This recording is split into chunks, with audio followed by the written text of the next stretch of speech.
want the listeners to ever think that I am making trivial of the Word of God when I say trivia.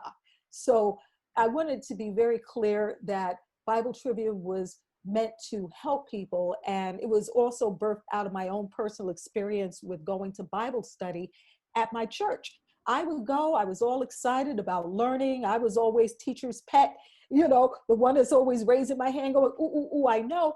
And I realized that there were so many people that they were interested in hearing the pastor or whoever the Bible study teacher was. They were interested in hearing them speak, but they were afraid to answer questions.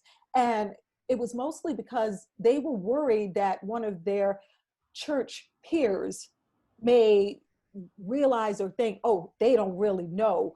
You know, they're not as close to God as I am because they don't know as much about the Bible. So he would ask questions, you know, the pastor would ask questions, and people would sit there at a dead silence. And I'm like, well, you know, don't you want to ask, you know, don't you want to know? They were just afraid. So it was through that experience that I said, you know, people are leaving out of Bible studies and leaving empty, you know, not really understanding, not really knowing, not really asking.